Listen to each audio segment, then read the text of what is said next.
Coba saya tes ya.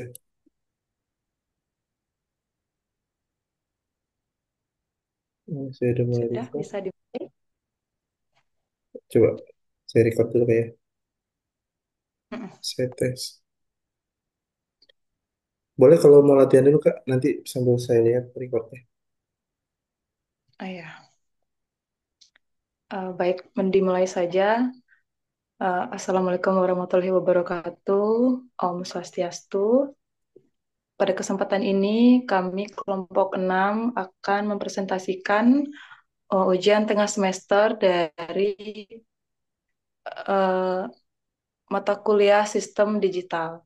Nah, kami akan mempresentasikan simulasi rangkaian pengontrol kipas angin berbasis sensor suhu TMP 36. Baik, pertama-tama izinkan saya memperkenalkan diri. Nama saya Nyumandia Arini Puspitagiri dan rekan saya Dimas Prayogi dan Hairul Abidin. Nah, pada kesempatan ini Kak Hairul Abidin sedang berhalangan hadir, mungkin karena sedang bekerja. Nah, kami akan mempresentasikan UTS ini berdua saja dengan Kak Dimas Prayogi. Next. Baik, latar belakang eh, dari materi yang kami ambil, yaitu yang pertama penggunaan energi listrik untuk pendingin ruangan sangat tinggi di negara tropis seperti Indonesia. Dan yang kedua yaitu kipas angin konvensional umumnya memiliki pengaturan power on off manual, dan kemudian solusinya yaitu sistem otomatis berbasis sensor suhu untuk meningkatkan efisiensi energi dan kenyamanan pengguna. Next. Baik, rumusan masalahnya yaitu yang pertama, bagaimana merancang sistem pengontrol kipas angin berbasis sensor suhu. Dan yang kedua, yaitu bagaimana sistem ini dapat mengatur power on-off kipas secara otomatis. Dan yang ketiga, yaitu bagaimana desain sistem ini dapat meningkatkan efisiensi energi. Next. Nah, urgensi dari topik yang kami ambil yaitu yang pertama, memiliki urgensi efisiensi energi. Nah, yaitu mendukung penghematan energi listrik. Nah, yang kedua, urgensi yang kedua yaitu relevansi dengan SDGs, yaitu SDG 7, energi bersih dan terjangkau. Nah, yang urgensi yang ketiga yaitu manfaat, yaitu yang pertama hemat energi, meningkatkan kenyamanan pengguna, dan solusi inovatif yang mudah diterapkan. Next. Nah, metodologinya yaitu yang pertama inisiasi proyek, penentuan tujuan, ruang lingkup, dan manfaat. Nah, yang metodologi yang kedua yaitu pengumpulan ide, brainstorm, brainstorming komponen, antara lain TMP 36, Arduino Uno, dan DC motor.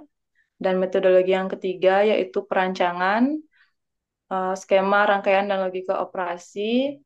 Metodologi yang keempat yaitu implementasi, realisasi desain pada simulasi atau perangkat fisik. Dan metodologi yang kelima yaitu uji coba, pengujian sistem untuk memastikan fungsionalitasnya.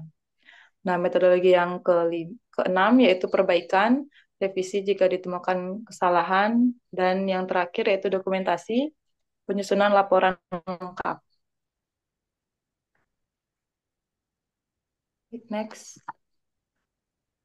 Nah, pada slide selanjutnya akan dipresentasikan oleh rekan saya yaitu Dimas Prayogi. Dipersilahkan.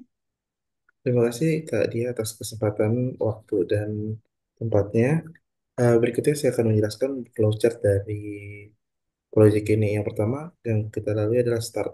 Lalu inisiasi proyek sebagai input yang sebelumnya telah dibantu oleh Pak dosen untuk merevisi flowchart sebelumnya. Lalu ada pengumpulan ide dan gagasan. Setelah pengumpulan ide dan gagasan, ada perancangan hasil ide dari gagasan tersebut. Lalu setelah perancangan hasil ide, ada implementasi desain rangkaian, yang dimana kita ketahui ada rangkaian digital sebelum dimasukkan ke simulasi. Lalu ketika implementasi desain rangkaian, kita melakukan uji coba, testing dari source code, perangkat, bagaimana bisa berjalan. Setelah Uji coba, jika uji cobanya berhasil sesuai dengan yang kita inginkan, akan masuk ke tahap dokumentasi.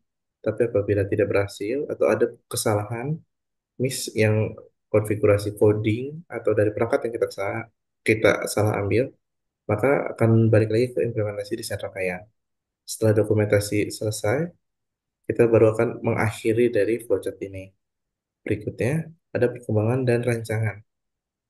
Perkembangan yang telah kita lakukan pada proyek ini yaitu penyusunan proposal, perencanaan, perancangan sistem di Tinkercad, lalu ada perakitan pengujian awal, serta pembuatan desain poster. Rencana lanjutannya ada publikasi jurnal, pembuatan video deskripsi sistem. Lalu next, ada hambatan dan solusi. Yang pertama, hambatannya adalah perbedaan zona waktu dari tiap anggota. Kebetulan dari tim kami ada Kak Dia sama Kak Hairul yang berbeda domisili, lalu ada kesulitan teknis dalam simulasi. Padahal sebelumnya kami pernah menggunakan Arduino IDE, belum pernah melakukan yang dari Tinkerpad. Kami harus mendalami dulu teknis atau software Tinkercad ini. Lalu kurangnya pengalaman publikasi, yang dimana dalam tugas UTS ini ada dokumentasi yang harus dipublikasi, seperti jurnal dan media publikasi. Nah, kelompok kami masih mendalami untuk media publikasi tersebut. Lalu ada solusi ulang dari hambatan tersebut, penjadwalan ulang. Saya sadar akan perbedaan zona waktu, perbedaan aktivitas kegiatan, dan jam kerja dari tiap-tiap anggota. Maka kita harus koordinasi lagi untuk penjadwalan ulang, serta pembelajaran software tambahan seperti yang Tinkercad, pendalaman dari fungsi-fungsi yang ada di Tinkercad, lalu ada kolaborasi untuk penulisan jurnal. Mungkin dari Kak Dia, dari Kak Hairul, dan dari saya bisa pengalaman-pengalaman yang sebelumnya telah dipunyai, kita kolaborasi untuk penulisan jurnal ini. Lalu ada desain rangkaian. Di samping kita ada desain Arduino yang warna biru, terus di kanannya ada desain motor. Yang hitam kecil itu ada sensor suhu TMP36-nya, lalu ada breadboard atau papan roti yang biasa kita tahu untuk penyambung penghubung dari ketiga atau semua perangkat yang ada di sana, lalu harus ada kabelnya. Berikutnya ada uji coba. Memastikan sistem dapat melihat suhu yang terdeteksi. Memastikan power on off kipas angin berdasarkan suhu yang terdeteksi. Lalu memastikan automasi power on off angin berjalan sesuai angka batasan yang telah diatur. Pertama, sistem dapat melihat suhu yang terdeteksi dari TMP36-nya.